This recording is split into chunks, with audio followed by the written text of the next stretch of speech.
Village computer এডুকেশনে আপনাদেরকে স্বাগত। আজকে আমরা একটা নতুন বিষয় নিয়ে আলোচনা করব, যেটা সাধারণত কম্পিউটারের ডেস্কটপের মাদারবোর্ডে সেট থাকে, যেটার নাম হচ্ছে ক্যাশ মেমোরি। আমরা অনেকেই এই ক্যাশ মেমোরির নাম শুনেছি।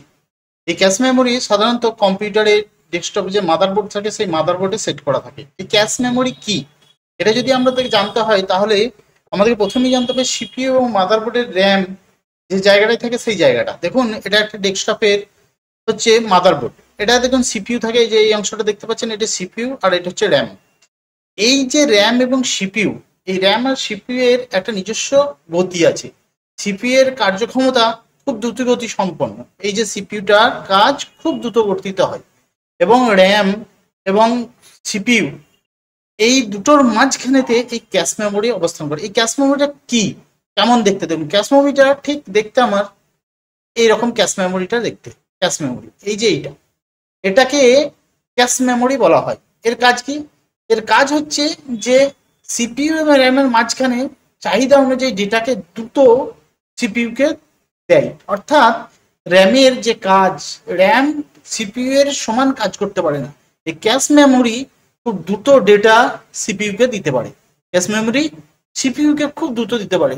এটা কোথায় অবস্থান করে? সিপিইউ এবং র্যামের মধ্যখানে। যদি আমরা ছবিটা একটু দেখি তাহলে বুঝতে পারবো যে কোনখানটায়। দেখুন, এই যে এইটা র্যাম আছে, এখানটা র্যাম, এই যে র্যাম দেখতে পাচ্ছেন, আর এটা হচ্ছে সিপিইউ। এর মাঝখানে ঠিক এইখানে বিভিন্ন ল্যাপটপ, বিভিন্ন কম্পিউটার, কোনো ডেস্কটপের ক্যাশ মেমোরি বিভিন্ন জায়গায় অবস্থান করে। সাধারণত র্যাম আর সিপিইউ এর যে কাজ, সেই কাজটাই সম্পন্ন করে এবং দ্রুত সম্পন্ন করে। এই একটা মাদারবোর্ড আছে, দেখুন এই একটা সিপিইউ আর এই একটা র্যাম। এই র্যাম আর সিপিইউ কি হয়, এক তালে কাজ করতে পারে না, কারণ সিপিইউ খুব দ্রুত কাজ করে, কিন্তু র্যাম যদি কম থাকে তখন এই সিপিইউ এর প্রসেস করতে পারে না। অর্থাৎ এর জন্য একটা সিলিকনের তৈরি, এটা সিলিকন মেমোরি, যেটাকে ক্যাশ মেমোরি বলা হয়। দেখতে কেমন? ঠিক এরকম ক্যাশ মেমোরিটা দেখতে, এই যে এরকম দেখতে ক্যাশ মেমোরি। এটা ডেস্কটপের যে মাদারবোর্ড থাকে সেই মাদারবোর্ডে সেট থাকে এই ক্যাশ মেমোরি।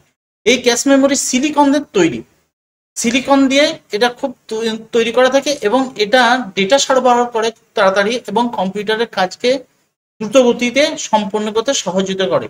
এই ক্যাশ মেমোরি সাধারণত দুই ধরনের হয়। ক্যাশ মেমোরি সাধারণত আমরা দু ধরনের দেখতে পারি, একটা হলো ইন্টারনাল ক্যাশ মেমোরি, আর একটা হচ্ছে external cache memory.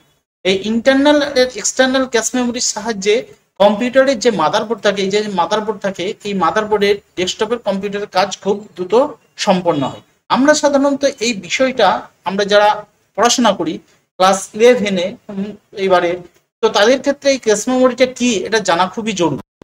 Memory মাদারবোর্ডে set করা থাকে, এটা ডেটা সরবরাহ করে সিপিইউ কে খুব দ্রুত। তাই ক্যাশ মেমোরির সাহায্যে কম্পিউটারের কাজের ক্ষমতাটা অনেক দ্রুত বেড়ে যায় এবং দ্রুত কাজ সম্পন্ন করা হয়। এই ক্যাশ মেমোরির সাহায্যে কম্পিউটারটাকে কি হয়, কম্পিউটারটাকে খুব তাড়াতাড়ি কাজ করা যায়।